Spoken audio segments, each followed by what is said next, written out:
Okay, अब जो भी आपका रिस्क असेसमेंट है, आपका आता है ना एग्जाम में कि रिस्क असेसमेंट करना है, तो रिस्क असेसमेंट में पहले हमें ये मैट्रिक्स बनाना पड़ता है, क्योंकि रिस्क क्या होता है, आपका कितना सिवियरिटी ऑफ हार्म है और कितना प्रोबेबिलिटी ऑफ हार्म है, उसके ऊपर डिपेंड करता है। हैजर्ड क्या होता है, वो तो वही है, जैसे अगर एक मैनहोल खुला हुआ है वो तो हैजर्ड है, वो रिस्क तभी होगा जब वहां से एक्सीडेंट होगा। कब कब होगा, कितनी बार होगा, तब वो एक्सीडेंट को हम रिस्क कहते हैं। तो अगर कोई हार्म बहुत ज्यादा हो जिससे आदमी मर सकता है, वो वेरी हाई रिस्क में आ जाता है, क्योंकि अगर वो बार बार हो रहा है तो वेरी हाई रिस्क है। जैसे ये है, लाइकलीहुड ऑफ हार्म का मतलब प्रोबेबिलिटी ऑफ हार्म ज्यादा है, वेरी हाई, और एक्सट्रीम हार्म होगा उस एक्सीडेंट से, तो वेरी हाई रिस्क है, जिसको हम 5 नंबर देते हैं। सिमिलरली अगर वो लाइकलीहुड है और एक्सट्रीमली हाई है, तो उसको हम अगेन कहेंगे very high risk, number 5। Unlikely है, एक्सट्रीम हार्म है, वेरी हाई रिस्क है, 5। लेकिन अगर वो बहुत कम चांसेस है, मे बी 1% चांस है, लेकिन एक्सट्रीम हार्म है, तो वेरी हाई नहीं है लेकिन हाई है। सिमिलरली अगर 90% प्रोबेबिलिटी है तो वेरी लाइकली है, मॉडरेट हार्म है तो वेरी हाई रिस्क है, लाइकली है मॉडरेट है तो हाई रिस्क है, 4। अनलाइकली है मॉडरेट है तो 3, और अनलाइकली है, वेरी अनलाइकली है और मॉडरेट है तो वेरी लो रिस्क, 1 नंबर है। सिमिलरली वेरी लाइकली लो रिस्क है, 2। लाइकली स्लाइट हार्म में लो रिस्क है, 2। अनलाइकली और स्लाइट हार्म में वेरी लो रिस्क है, 1। Very unlikely and slight harm is very low risk at 1.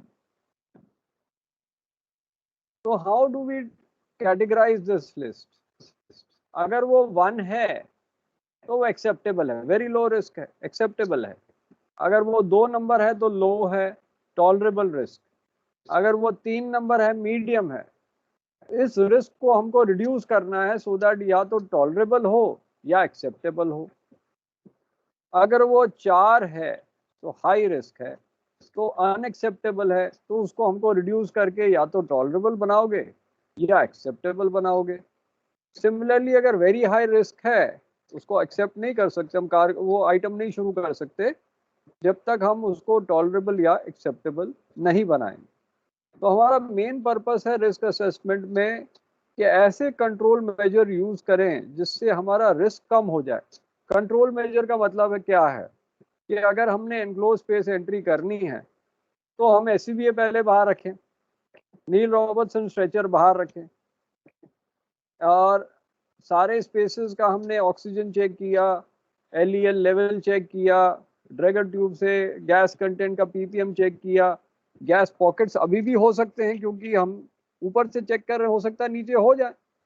उसके बाद हमने गैस पॉकेट्स भी चेक किए, और अगर ज़्यादा जरूरत पड़े तो एससीबीए भी पहन लिया।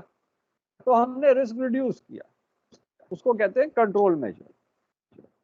तो हमारा काम है कभी भी रिस्क असेसमेंट करने के लिए अगर कोई हाई रिस्क आता है, कंट्रोल मेजर्स करके उसको रिड्यूस करना है।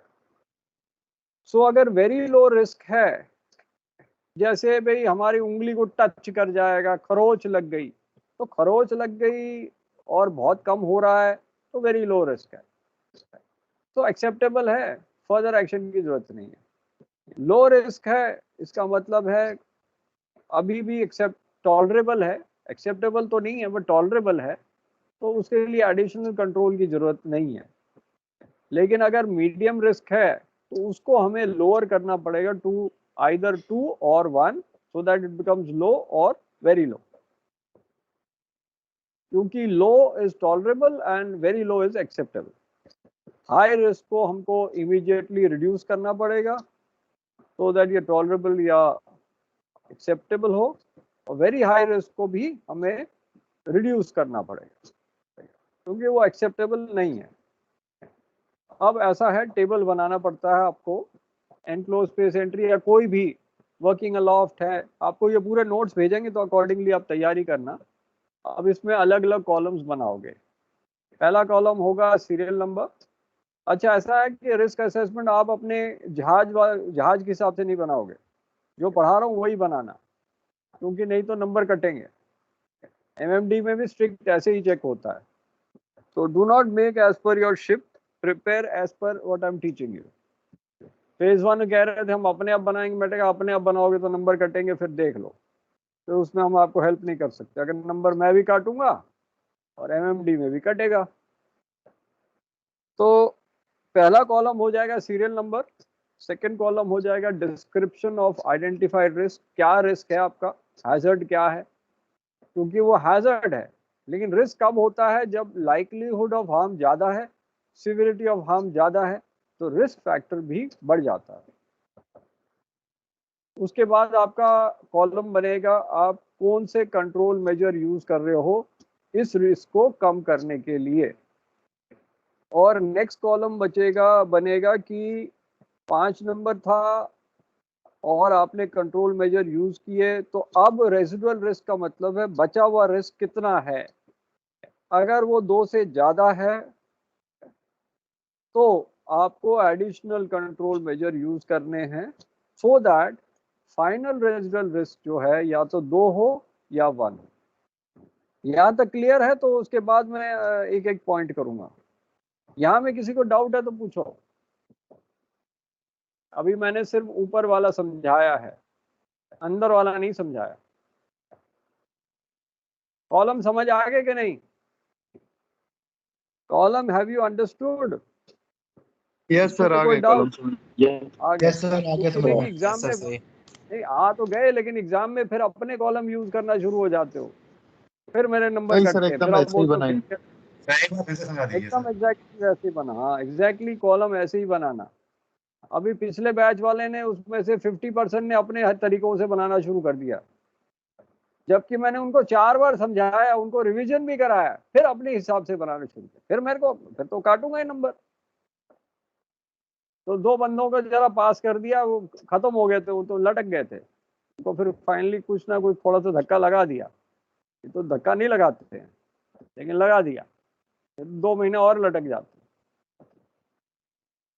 अब ये नहीं सोचे कि हर बंदे को धक्का लगाएंगे हम लोग। आप लोगों को तैयारी करनी है, ये नहीं कि हम सोचते रहोगे कैप्टन पूरी धक्का लगा देंगे, वो सब नहीं होगा। Yes sir. ठीक है, तैयारी अपनी करो। हम ऐसे नंबर नहीं काटते हैं, बट आपको बार बार बताने के बाद भी वही करोगे तो फिर नंबर तो कट जाएंगे। तो पहला हैजर्ड है कोलैप्सिंग। भाई कई बार क्या है कि एनक्लोज स्पेस एंट्री हुई और बंदा वहीं गिर गया, क्योंकि टॉक्सिक एटमॉस्फेयर था, हो सकता मीथेन ज्यादा थी, हो सकता कोई और गैस ज्यादा थी, आपने बाहर चेक नहीं किया, बेहोश हो गया अंदर जाके। जैसे अभी हुआ था फ्लीट मैनेजमेंट के, या आई थिंक एमएससी के जहाज में था या फ्लीट मैनेजमेंट के जहाज में था, जहां चीफ ऑफिसर बेहोश हो गया था, कैडेट तो मर गया था ऑस्ट्रेलियन लैडर वाला चक्कर में। आपने सुना होगा, 1.5 साल पहले हुआ था, कोरोना से 6 महीने पहले हुआ था। बाद में तो कोरोना ही अभी 1.5 साल से चल रहा है, उसके 6 महीने पहले, मतलब 2 साल हो जाएंगे उसको। तो उसमें कैडेट चला गया था पोर्ट में, रात को 6 बजे शाम को उसको भेज दिया था चीफ ऑफिसर ने कि चले जाओ फोटो लेने के लिए ऑस्ट्रेलियन लैडर का।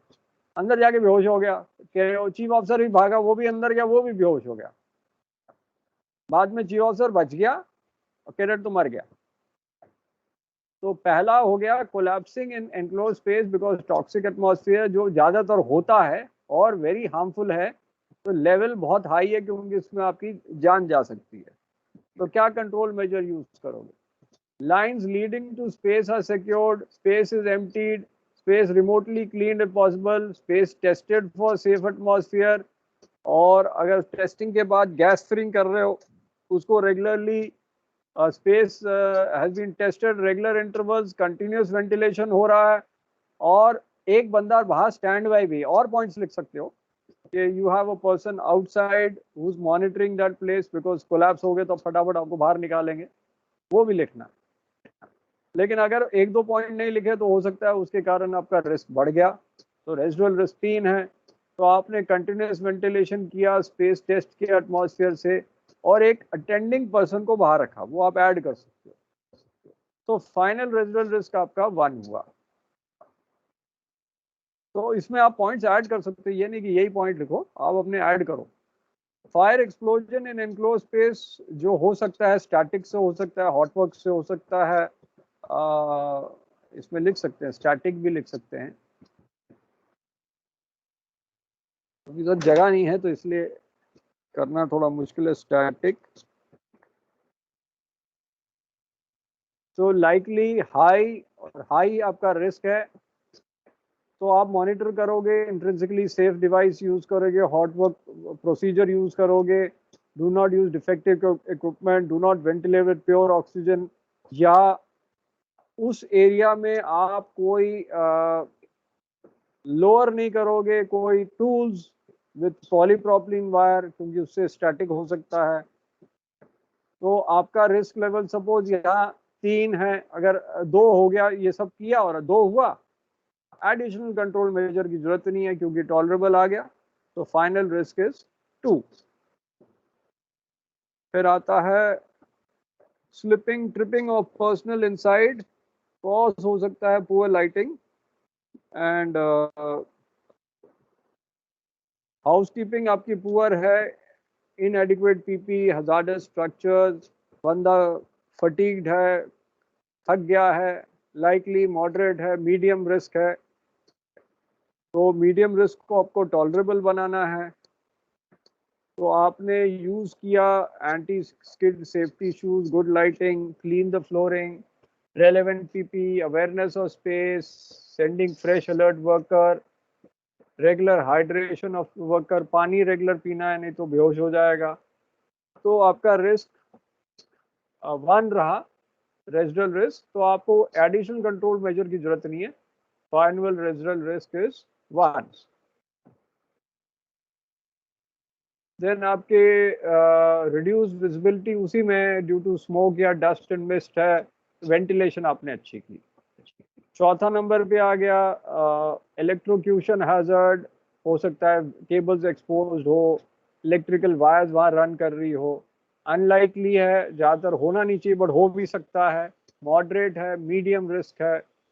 तो you are isolating electrical equipment, posting warning notices on isolator, using certified electrical equipment. उसके बाद आपका रेजिडुअल रिस्क 2 है, तो एडिशनल कंट्रोल आप नहीं यूज करोगे और आपका फाइनल रिस्क भी 2 होगा। Then you can have injury due to falls from object aloft, which can be loose items overhead or backward working practices, unlikely slight low है, make sure no loose items are stored overhead, no loose deposits overhead, follow safety working practices, safe working practices। Residual risk 1 है, additional control की जरूरत नहीं है, final risk 1 है। तो ये था enclosed space entry का। अभी 1-2 और दिखाते हैं आपको। तो जैसे अगर आपके हॉट वर्क सेफ्टी है या एक्सीडेंट हो सकते हैं, तो you will refer to hot work precaution matrix before starting the job, work planning meeting होगी, रिस्पॉन्सिबल ऑफिसर होगा, LEL 1% से कम होगा, फायर फाइटिंग इक्विपमेंट रेडी होगी, फायर डिटेक्टर्स वर्किंग करेंगे, और इसमें चेक करोगे कि all fire detectors are working. Measures should be taken to prevent scattering of sparks, spark shelters लगाने पड़ने चाहिए, spark arresters लगाने चाहिए। Confirm no other work such as repairing pipelines that might leak of combustible gas is being done as a safe compartment। तो एक ऐसा हुआ था रिपेयरिंग में, one of my batchmates died in that, and I think it was in 82 और 83 की बात है, नया नया कैडेट था, ओंकारनाथ मेरा बैचमेट था, और this was Lajpat Rai, this happened I think 82 83, कितने साल हो गए देख लो, ऑलमोस्ट 39 इयर्स। तो वो डिस्चार्जिंग चल रही थी मुंबई नवसेवा में, टैंकर था लाजपत राय, और क्या होता था कि सील होती हैं जो आपके पंप लगे होते हैं, तो पंप रूम और इंजन रूम के बीच में सील लगी थी, वो सील होती, गैस सील्स होती। अब इसमें गैस सील बराबर लगी नहीं थी, तो वेल्डिंग चल रही थी इंजन रूम में, और यहाँ कुछ वेल्डिंग नहीं चल रही थी, पंप रूम में कोई वेल्डिंग नहीं चली, बट उसकी जो गैस के जो सील थी वो लीक कर रही थी। और कैरेट को नीचे भेजा, क्योंकि ओंकारनाथ बैचमेंट मेरा था, वो नीचे गया ऊपर से। और जो सर ऊपर आपकी खड़ा आवाज था, नहीं आ रही। आवाज नहीं आ रही है? अब आ रही है? हाँ सर, कैसेट को नीचे भेजे, फिर उसके बाद क्या हुआ? नहीं नहीं, वो बीच में किसी का फोन आ जाता है ना, यही तो चक्कर हो जाता, तभी आवाज रुक अच्छा गई अच्छा। थी। वो बीच में फोन आते रहते हैं तो मुझे काटना पड़ता है ना। तो वो कैरेट को नीचे भेजा, सेकंड ऑफिसर ऊपर था, तो नीचे एक्सप्लोजन हो गया पंप रूम में। ये कैरेट तो उड़ गया, सेकंड ऑफिसर भी उड़ गया, और आग पूरा गोला बाहर तक गया, क्योंकि कुछ रिपेयर करने वाले वहां बाहर सोए हुए थे शोर के, वो जल गए। तो कम से कम 8 से 10 लोग मर गए उसमें, वो इंसिडेंट में। तो इसलिए बता रहा हूँ कि लीक ऑफ कंबस्टिबल गैस हो सकता है फ्रॉम अनदर कंपार्टमेंट, क्योंकि वहां वेल्डिंग नहीं चल रही थी, इंजन रूम में चल रही थी, पंप रूम में नहीं चल रही थी। बट उसके जो बीच में गैसकेट था वो लीक कर गया, तो वहां से स्पार्क इधर आ गई पंप रूम में, पंप रूम में तो गैस होती है, वो उड़ गया। ये ध्यान रखना। Arrangements for placing required watchmen for monitoring hot work area, adjacent areas. Provision must be made for sufficient ventilation and lighting. Evacuation routes, passages must be properly designated. Then आपके tools and equipment spark proof होने चाहिए. Personnel involved in work must be provided with PPE. Safety ropes installed होने चाहिए. Areas where fire is directly applied must be clearly marked. All crew engaged in hot work should be adequately trained, and measures to be taken to prevent fire from coming in contact with gas, oil. अरे कनीश भाई, अभी हम पढ़ा रहे हैं, तब अब जब मैंने फोन किया तब तो उठाया नहीं, अब मैं पढ़ा रहा हूँ भाई।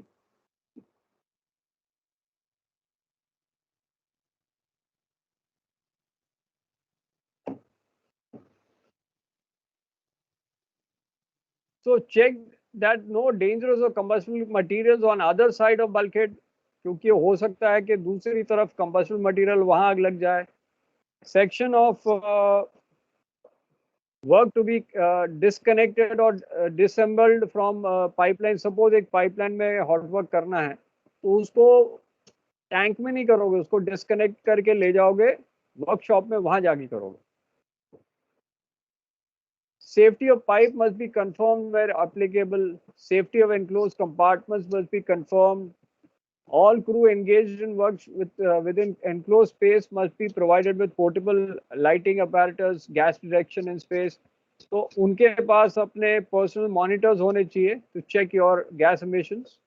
एंड वहाँ आपको देखना पड़ेगा बार बार कि आपका LEL आपका 1% तो से कम है, गैस पॉकेट्स तो नहीं है. All that you have to check.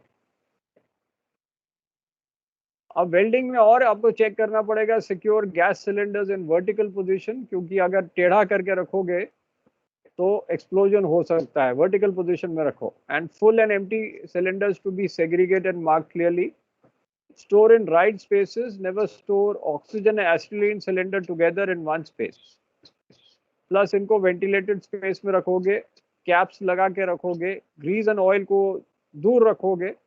Never operate cylinder valves with oily or greasy hands. Ensure flame arresters are properly fitted. Ensure non-return valves and flame arrestor are fitted in acetylene oxygen cylinders. One flame arrestor is normally fitted in the low pressure side of regulator near the cylinder, and other is near the torch. Pressure आपको oxygen का higher रखना चाहिए than acetylene to avoid acetylene going back to oxygen line.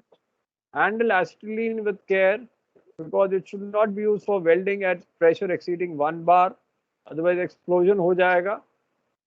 कई बार आप देखते हो कि जो ACs के लिए करते हैं वहाँ एक्सप्लोजन हो जाता है, क्योंकि प्रेशर हाई होता है, एक्सप्लोजन हो जाता है, बंदे मर जाते हैं. तो वो भी ध्यान रखना है. Rectify cause of backfire.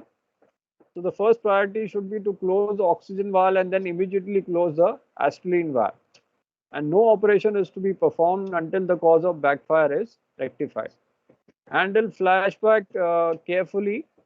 In case of flashback or explosion of gas pipeline, so isolate the cylinder valve for both cylinders and further action to be taken as per fire drill procedures. तो इसका पहले oxygen को बंद करो, फिर एस्टिलीन को बंद करो. Ensure proper connections. तो आपके होज ब्लो पाइप के बीच में जो फिटिंग्स है उसको प्रॉपरली मेंटेन रखो.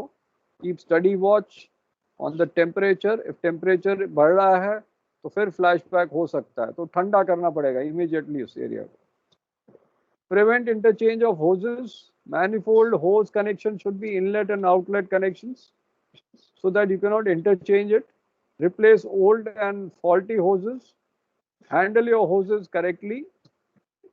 ना वो कटे ना वो ट्रिप हो. Use only soap water for leakages, क्योंकि जैसे आप एसी के लिए भी चेक करते हैं कि साबुन का पानी यूज करते हैं और अगर कहीं लीकेज होता है तो आपका बबल बनना शुरू होता है. तो use only soap water. Never use ceiling tapes for joining material. वो आप यूज नहीं करो क्योंकि उससे आग लग सकती है. Never over tight your connection. Take proper steps for maintenance of these equipments and use safe igniters only. तो आप चेकलिस्ट में इसको भी डाल सकते हो. इन चीजों को चेकलिस्ट में आप डाल सकते हो. या precautions to be done prior hot work, उसमें आप डाल सकते हो. Never use oxygen for ventilation, cooling purpose or blowing dust on the surface of clothes. Discard hoses जिसमें flashback हुआ है.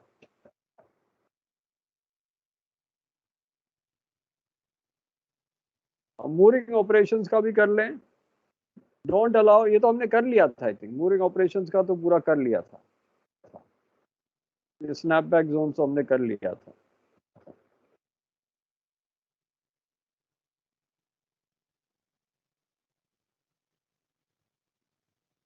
फायर लैडर भी हमने कर लिया था.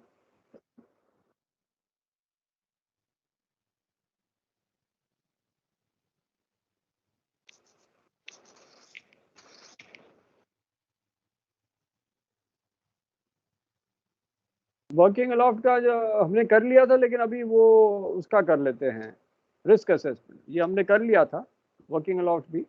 Just do the risk assessment of this.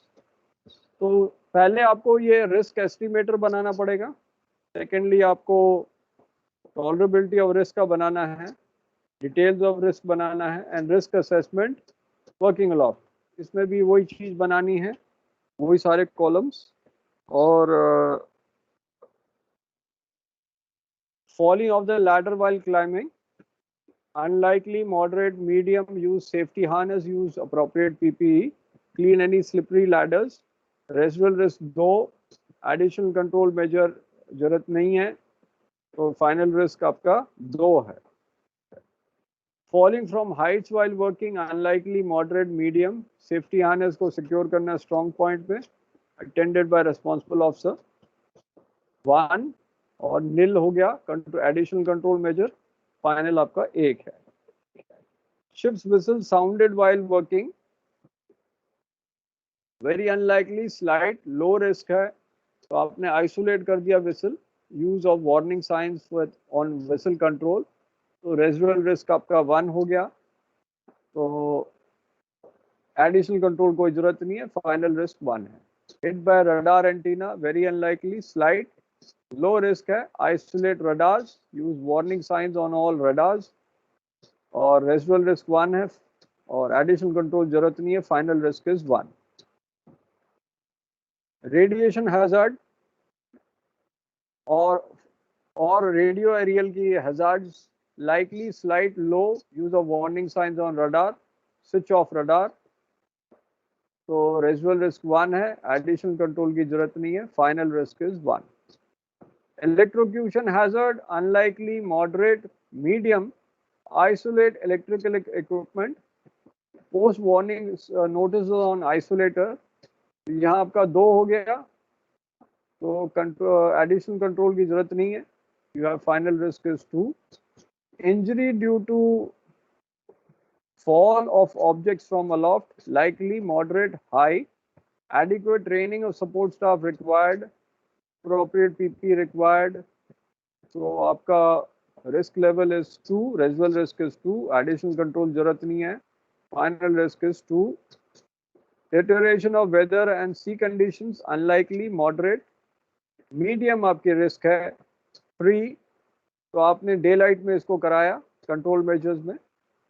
Arrange dry conditions, arrange in calm weather.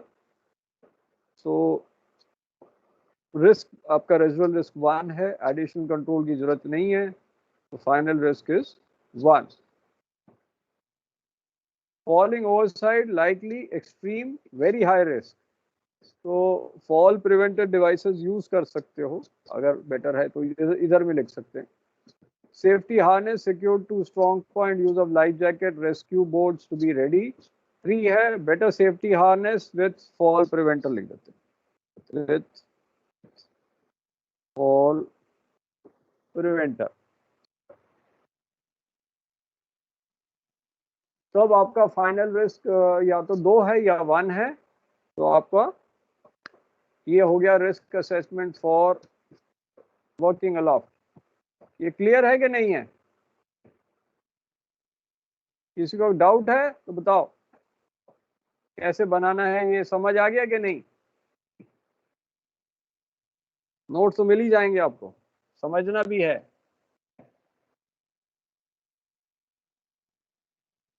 तो risk assessment क्या है? आपकी प्रोबेबिलिटी और एक्सटेंट ऑफ डैमेज के कारण है, और एसएमएस के कारण आपको रिस्क असेसमेंट करना है. तो आईएसएम में आपका रिस्क असेसमेंट है, तो आपको आइडेंटिफाई करना है हैजर्ड्स को, असेसमेंट करना है रिस्क को, अप्लाई करना है control measures to reduce risk, and monitor करना है कंट्रोल मेजर्स फॉर इफेक्टिवनेस. तो health and safety issues of individual involve directly और indirectly in activity to be checked. Property of company and others, environment, ये सब check करना है. So no job should be valued than human life, and therefore important to put strict emphasis on risk assessment. So the process should involve gathering the data and familiarization with that data. That means personnel in charge should gather information about the work and क्या-क्या risk हो सकती हैं, किस जगह में हो सकती हैं, safety equipment क्या-क्या है, appraisal होना चाहिए सबका, medical expertise होना चाहिए, मेडिकल फर्स्ट एड वहाँ अवेलेबल होना चाहिए, नील रॉबर्टसन स्ट्रेचर, एससीबीए सब रेडी होना चाहिए. आइडेंटिफाई द हैजर्ड्स, जो हैजर्ड्स हैं उसको आइडेंटिफाई करना है प्रैक्टिकली. फिर आपको उसको एनालाइज करना है वो हैजर्ड्स को, कि वो बहुत छोटे हैं, टॉलरेबल हैं, मॉडरेट हैं, सब्सटैंशियल है, इनटॉलरेबल है. ट्रिवियल को तो आप ध्यान नहीं दोगे, बाकियों पे ध्यान देना पड़ेगा. अगर वो मॉडरेट, सब्सटैंशियल, इनटॉलरेबल है तो उसको ट्रिवियल या टॉलरेबल बनाओगे. ठीक है. So that is your risk assessment. And फिर assessment of risk involve probability कितनी है, हाई है, लो है, वो देख के आपकी रिस्क होगी, जो आपका टेबल बताया है. कंट्रोल मेजर्स क्या क्या हो सकते हैं वो होगा vigilance on part of officer, having all medical equipment on standby along with SCBA, oxygen cylinders, everything, and Neil Robertson stretcher, tripod, all safety equipment in use to be carried out, inspected by officer and person doing the job. Approval should be given for both sides are satisfied, तब आपको वो काम करना है. और risk assessment जो होता है के बाद आपका परमिट टू वर्क दिया जाए. तो एक बार रिस्क असेसमेंट हो गया, उसके बाद permit to work captain sign करेगा. ठीक है. तो अब एक आपका टाइम अभी 20 मिनट है, तो रिस्क असेसमेंट पे मूवी दिखा देते हैं.